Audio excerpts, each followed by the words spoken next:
Hello mga Marcy! Welcome to my mini vlog. For today's video ay magluto sa Reyna muna tayo at ang aking iluluto ay pares. Nakabili nga pala ang asawa ko ng 1 kilong karne ng baka at ito ang gagawin naming pares. Tagal na nga namin kinikrave tong mag-asawa at matagal na rin namin balak magluto kaso nga lang hindi matuloy-tuloy. Mahirap din kasi maghanap ng ganitong karne dito sa amin, hindi katulad ng pork kahit saan meron. Bali gagayat-gayatin ko lang tong karne sa maliliit na slice para naman mukhang dumami-dami. Sa tagal na naming pagsasama ni Daddy, ngayon lang talaga kami makakapagluto ng ganitong karne. Abay, hindi rin naman kasi biro yung presyuhan nito. At dito talaga ako sumuko sa paggagayat ng karne na to mga Marcy, napakahirap gayatin. Nagpalit-palit na nga ako dyan ng kutsilyo, tas pinahasa ko pa nga yun kay Daddy pero wa-effect pa rin.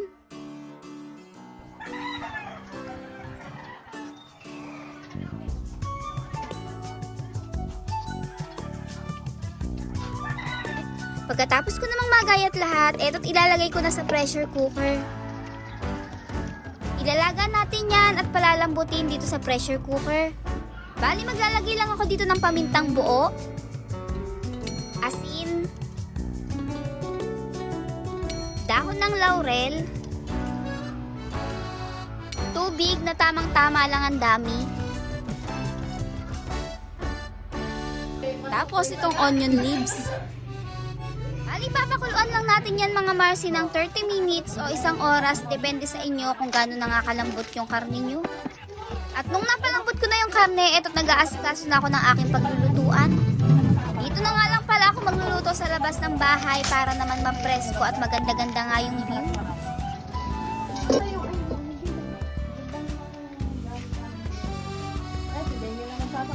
First time ko nga lang palang makakapagluto nito at nasabi ko na lang na madali lang pala ito.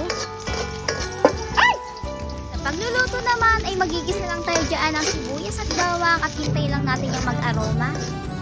At nung naluto ko na yung sibuyas at bawang, ito nilalagay ko na nga yung ating karne. Konting sangkutsa lang naman to mga Marcy dahil naluto naman na natin yan sa pressure cooker. Tapos yung pinaglagaan natin kanina, yun din yung isasabaw natin dito.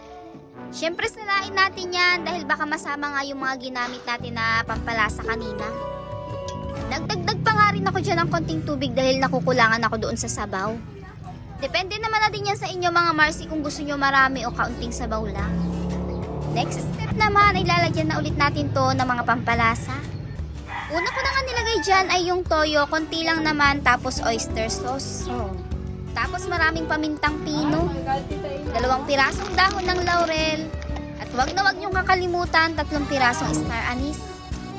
At syempre ang ating pampasarap ng pagkain, magic sarap.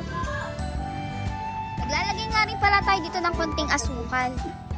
At iyon lang po yung mga pampalasa na nilagay ko mga Marcy, hindi na po ako dyan naglagay pa ng asin. Dahil yung nilagay natin kanina na sabaw na pinaglagaan niyan ay meron na nga yung asin. Inalo-halo ko lang yan at hinayaan kong kumulo ng mga 2 minutes. After nun, tatanggalin ko lang dito mga Marcy yung star anise tsaka yung dahon ng laurel.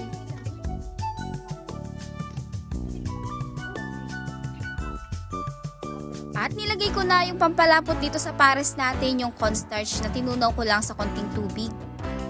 At magiging ganito na yung consistency niya mga Marcy. O diba napakadali lang magluto ng pares? At para naman ganap na ganap talaga itong ating pares ay magluluto tayo ng kapares niyan syempre.